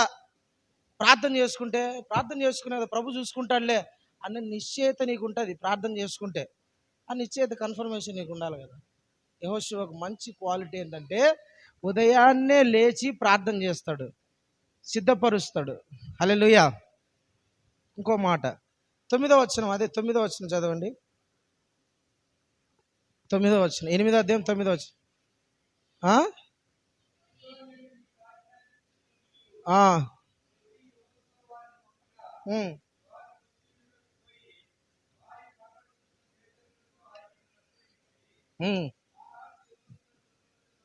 హల్లెలూయా. చాలు చాలు, హల్లెలూయా. ఆ రాత్రి యెహోషువ జనుల మధ్య బస చేశాను. ఎందుకు ఒక నాయకుడు ప్రజల మధ్య బస చేయాలా అంటే, స్టే చేశాడు, అక్కడ ఉన్నాడు ప్రజల మధ్య. దేవుని బిడ్డారా, యెహోషువకు ఒక క్రైస్తవునికి ఉండాల్సిన లక్షణం ఏంటో తెలుసు? సహవాసం ఉండాలి, ప్రార్థన ఉండాలి, సంపూర్ణ రాత్రి ప్రార్థన, ఉపవాస ప్రార్థన ఉండాలి, బైబిల్ స్టడీలు ఉండాలి, ఆదివారం ఆరాధనలు ఉండాలి. ఎక్కడ ప్రార్థన జరిగితే అక్కడ నువ్వు కనపడతా ఉండాలి. ఆదివారం ఒకరోజు ఏదో అట్ట వచ్చినాం పోయినాం, చుట్టం సూపుగా, ఆచార భక్తిగా అన్నట్టు ఉండకూడదు. అతడు ఆ ప్రజలతో ఆ రాత్రి అంతా దేవుని సన్నిధిలో గడపాల. ఎప్పుడు మనం సంపూర్ణ రాత్రి పెట్టుకున్నా, ఎప్పుడు మనము ఏ స్పెషల్స్, ఏ మీటింగ్, ఏ ప్రార్థన జరిగినా అందులో పాల్గొనాల. దేవునికి స్తోత్రం. సహవాసం అనేది ఉండాలి దేవుని బిడ్డలారా. సహవాసం లేకుంటే కష్టం. దేవునితో సహవాసం ఉండాలా, సంఘముతోనూ పరిశుద్ధులతోనూ సహవాసం ఉండాలి. ఆఖరి మాట చెప్పి ముగిస్తా నేను. సంఖ్యాకాండము 27వ అధ్యాయం 18వ వచనం చదవండి. సంఖ్యాకాండం 27వ అధ్యాయం 18వ వచనం చదవండి. చదువు. అందుకు యెహోవా మోషేతో ఇట్లను, ఎవరంట? ఆత్మను పొందినవాడు.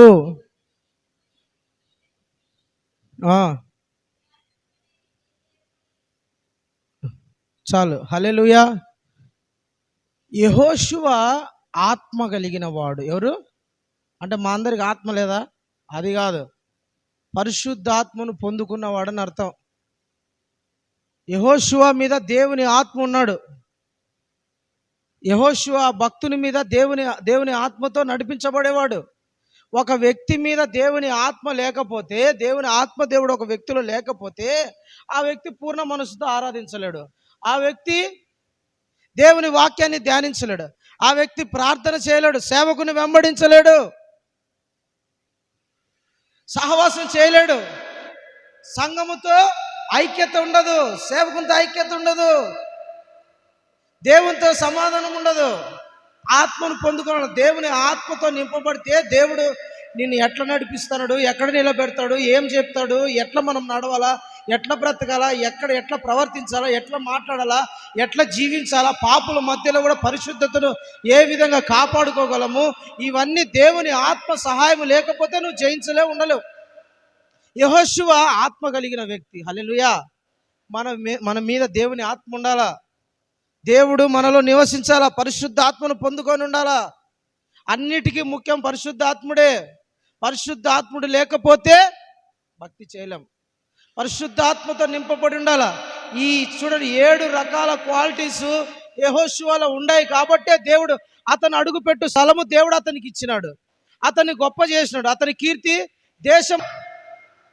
ఈ క్వాలిటీస్ చూస్తాడు. అలా ఉదయాన్నే లేచి ప్రార్థన చేయాలి, సహవాసం కలిగి ఉండాలా, పొందుకొని ఉండాలా, ఆరాధించాలా, పూర్ణమైన మనసుతో దేవుడు మనలో చూస్తాడు. దేవుడు చూసినప్పుడు అప్పగిస్తాడు దేవుడు. ఈ ప్రజలు ఆ ప్రజల హృదయం మారేటట్టుగా నా మాట నా కుటుంబంలో నాకు ఎవడు చెల్లడం లేదు, అప్పుడు చేస్తాడు. విజయం లేదు, అపజయాలే. దూషిస్తారు. నాకు ఎక్కడ మంచి పేరు లేదు, ఘనతే లేదు. అవకాశం దేవుడు నీకు ఇస్తాడు. హల్లెలూయా, హల్లెలూయా ఇస్తాడు. ఇట్లుండు నీ ప్రార్థన దేవుడు ఆలకించి అద్భుతాలు చేస్తాడు. అలాగా ఆత్మతో దేవుని ఆరాధించు, ఆత్మతో దేవుని వెంబడించు. సేవకుడిని మంచి మనస్సాక్షి నీ మనసు సంఘం మీద, దేవుని మీద లేచి ప్రార్థన చేయి. దేవుని వాక్యాన్ని ధ్యానం చేయి. ఆపకాల నుండి, ఉపవాసాల నుండి ప్రార్థన చేయి. నీకు బలపరిచి గొప్ప చేసేవాడు. ప్రార్థన చేసుకుందాం.